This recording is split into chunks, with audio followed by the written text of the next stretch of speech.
ఈ story start అయ్యేది ముంబైలో ఉన్న వాషి అనే చోటు నుండి 2021 జూలై 26వ తారీఖుని రోజులాగే సముద్రం ఒడ్డుని మనుషులు వాకింగ్ చేస్తూ ఉండగా అక్కడ వాళ్ళకి ఒక పెద్ద ట్రావెల్ బ్యాగ్ కనిపించింది. ఆ బ్యాగ్ ఉన్న పరిస్థితి చూడగానే అక్కడ ఉన్న వాళ్ళకి దాని మీద అనుమానం వచ్చి వెంటనే పోలీసులకి కాల్ చేశారు. కొంతసేపటికి ఆ చోటుకి చేరుకున్న పోలీసులు ఆ బ్యాగ్ ని తెరిచి చూడగానే వాళ్ళకి అందులో ఒక తల లేని మహిళ డెడ్ బాడీ దొరికింది.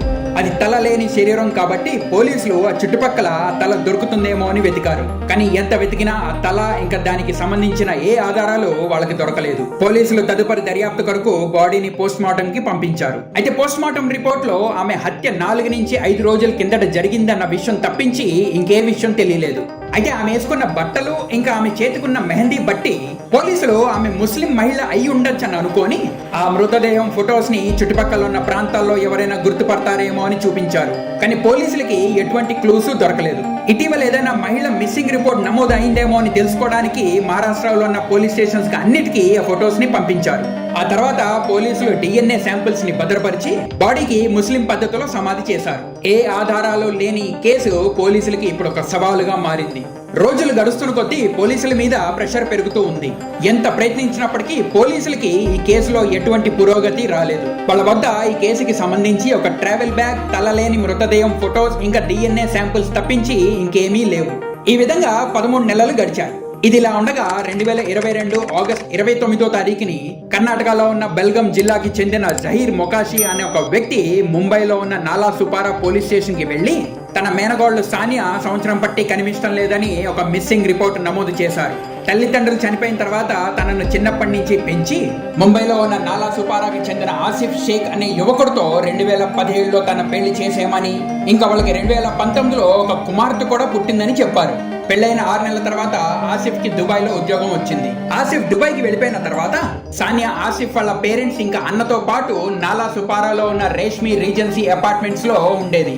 కోవిడ్ సమయంలో ఆసిఫ్ దుబాయ్ నుండి తిరిగి ముంబైకి వచ్చేశాడు. ఇంకా అప్పటి నుండి ముంబైలో ఉన్న ఒక షిప్పింగ్ కంపెనీలో జాబ్ చేస్తున్నాడని బెల్గం నుంచి వచ్చిన జహీర్ చెప్పారు.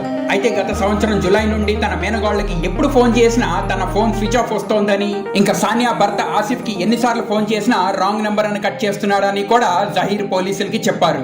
అసలు సానియాకి ఏం జరిగిందో తెలుసుకోవడానికి తను నాలా సుపారాలో ఉన్న సానియా అత్తగారింటికి వెళ్ళినప్పుడు వాళ్ళు ఆ ఇల్లు అమ్మేశారని తెలిసింది. ఎంతో ప్రయత్నించిన తర్వాత ఆసిఫ్ ముంబ్రా అనే ప్రాంతంలో ఉంటున్నాడని తెలిసింది. వాళ్ళు ఉన్న ఇంటికి వెళ్లి చూసినప్పుడు అక్కడ ఆసిఫ్ ఇంకా కూతురు అమేరా ఉన్నారు, కానీ సానియా కనిపించలేదు. కాబట్టి జహీర్ సానియా ఎక్కడని ఆసిఫ్ ని అడిగినప్పుడు తనని వదిలిపెట్టి సానియా వేరే వ్యక్తితో వెళ్ళిపోయిందని, ఇంకా వెళ్లక ముందు సానియా ఒక లెటర్ రాసి పెట్టిందని ఆసిఫ్ జహీర్ కి చెప్పి ఆ లెటర్ కూడా చూపించాడని జహీర్ పోలీసులకి చెప్పారు.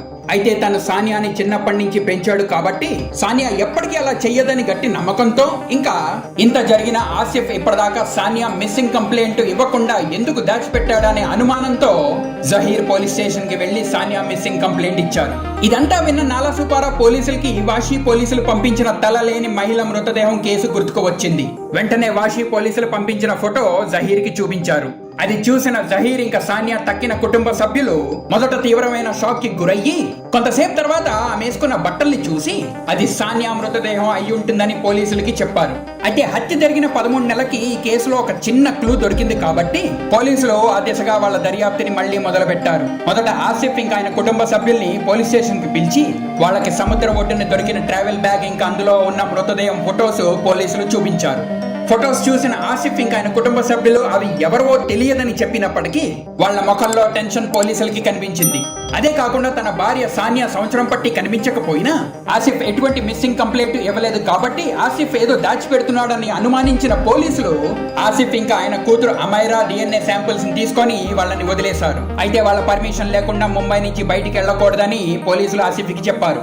ఆసిఫ్ ఇంకా అమైరా నుంచి తీసుకున్న DNA శాంపిల్స్ ని మృతదేహం నుంచి తీసుకొని భద్రపరిచిన DNA శాంపిల్స్ తో మ్యాచ్ చేసినప్పుడు అది కూతురు అమైరా DNA తో 100% మ్యాచ్ అయింది.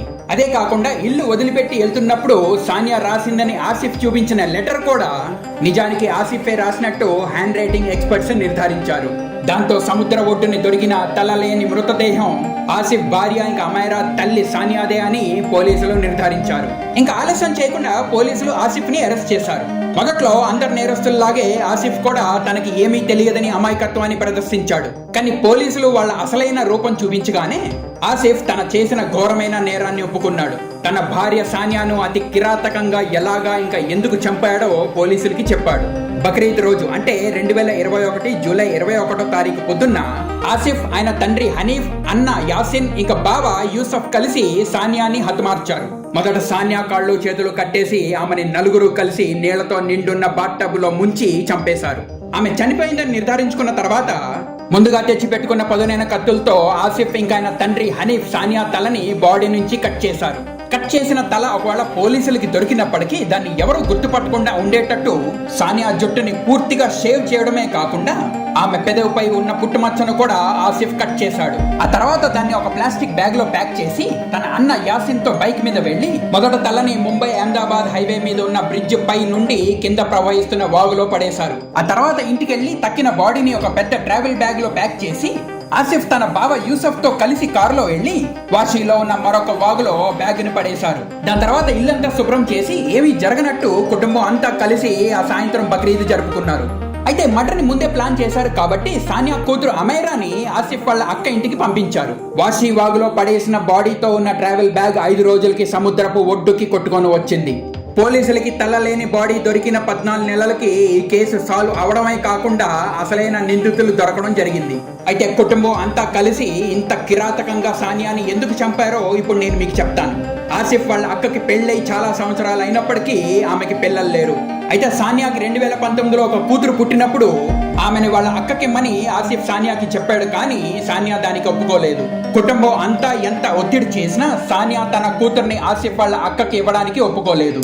ఆసిఫ్ దుబాయ్ లో ఉన్నప్పుడు ఇదే విషయంలో ఆసిఫ్ వాళ్ళ నాన్న సానియా మీద చేయి చేసుకోవడం కూడా జరిగింది. వీటన్నిటిపై సానియా పోలీస్ కంప్లైంట్ ఇవ్వాలని అనుకుంది. కానీ చుట్టాలందరూ సానియాకి నచ్చ చెప్పినప్పుడు తన పోలీస్ కంప్లైంట్ ఇచ్చే ఆలోచన మానుకుంది. కానీ కూతురు అమైరాని తన ఆడపడుచుకి ఇమ్మని ఎవరైనా మళ్ళీ ఒత్తిడి చేస్తే పోలీస్ కంప్లైంట్ ఇస్తానని సానియా బెదిరించింది. ఆసిఫ్ దుబాయ్ నుంచి తిరిగి వచ్చిన తర్వాత కూడా ఈ విషయంలో తనకు సానియాతో చాలా సార్లు గొడవ జరిగింది. సానియా అమైరాని ఎప్పటికీ ఇవ్వదు అని తెలుసుకున్న ఆసిఫ్ ఇంకా ఆయన కుటుంబ సభ్యులు సానియాని హతమార్చాలని నిర్ణయించుకున్నారు. కన్న కూతుర్ని వేరే వాళ్ళకి అడాప్షన్ కి ఇవ్వలేదని కారణం చేత ఒక నిండు ప్రాణాన్ని అతి కిరాతకంగా బలి తీసుకున్నారు. ఈ కేసు ఇప్పుడు కోర్టులో ఉంది. నిందితులకి కఠినమైన శిక్ష పడాలని ఆశిద్దాం.